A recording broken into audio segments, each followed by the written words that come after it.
And now, back to Invent America from the #1 home improvement radio program in the country. Home Talk USA with your host, the Cajun contractor Michael King, and his co-host, the Inventor Lady, Rita Crompton. Yay! Welcome back. That's right. I'm the Cajun man from the Bayou Land, along with me and the Inventor Lady herself, Miss Rita Crompton. And welcome back. Wow, we got some great guests up, and I know you have, I think Mr. George Butler will be coming up, and you're going to be introducing him. But any announcements, Rita? What's going on? Well, we are getting lots of inventors asking us questions after the shows, which is wonderful. It's kind of the intention of all of this is to help them get to the next step. So I wanted to announce today that we will sign a non-disclosure, non-compete for an inventor that wants to tell us about their idea. All they've got to do is get in touch. We can put them in touch with the Inventor Roundtable meeting so they can ask questions, which is wonderful. There are tools and guides on the Inventor Lady website. All they've got to do is go. And if you are a starting inventor and you want to get that first step in, go to SearchQuest and get your search done. And one of the things that we didn't talk about with Monica was that a good search has got to include the U.S. Patent Office, the international search, and a product search. So it's really important to use a resource that gives you all of those. And Monica and George have been to the National Hardware Show with us, and George is going again this year. So with that, I want to introduce George Butler.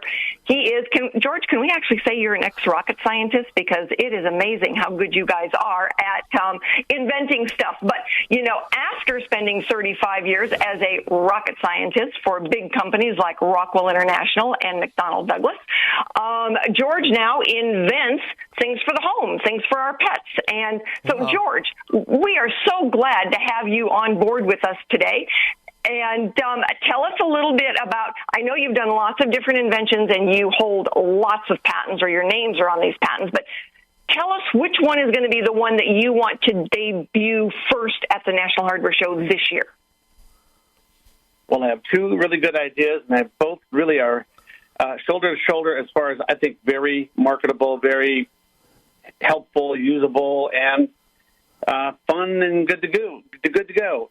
And that would be, first thing would be my flag bracket. We call it the Easy Flag, which allows anybody to put a flag up 10 feet without having to use a ladder.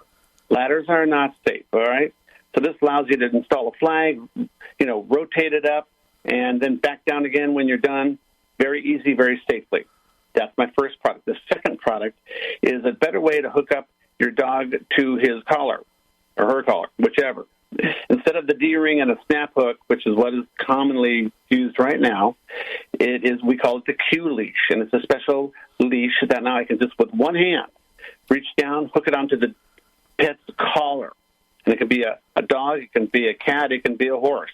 It hooks on, it's very strong, it's very easy to do, and to take it off is even easier. You grab it, you twist it counterclockwise, and it comes right off. And that's the whole idea. It's glove-friendly, okay? For all our friends that live in Minnesota, and it's cold out, you don't want to have to take your gloves off to put this snap hook on. Now, the Q-leash has solved that problem. So there you go. Those are my two ideas that I'm looking forward to showing at the hardware show. Well, let me ask you this, George. I mean, how do you make sure, because obviously, being an aerospace mechanical engineer, you got all these great ideas because you're an inventor. You come up with things, and that's what the space program does. They come up with things that nobody else has, so that's what you're trying to do. But right. How do you make sure there's a need for your product, though? Not just the idea. Well, with the Q leash, I didn't want to assume I knew it all and it would be a good idea. So we took this leash to about 7 or 8 different dog parks, and just with a clipboard, I went and I interviewed a number of people, showed them the leash, let them try it out, and I got their opinions. Wrote down their opinions, and I took some rather good information that was very positive. And that's what we got from that.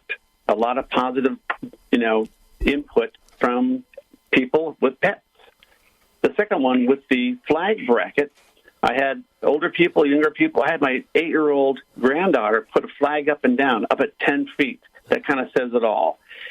whether people like it or not, I think they should like it. It's a little more expensive than your regular flag bracket, but it does solve the problem of putting a flag up, without having to use a ladder. So initially, you did basically some of your own type of market research. Correct. And so what would you tell an inventor if they said, all right, George, what this is going to cost me some money. What is the first thing I should spend money on? Well, first of all, to have the excitement of an idea that you think is really good, it starts with that. Don't think that you're the only person in the world that has come up with that idea, okay?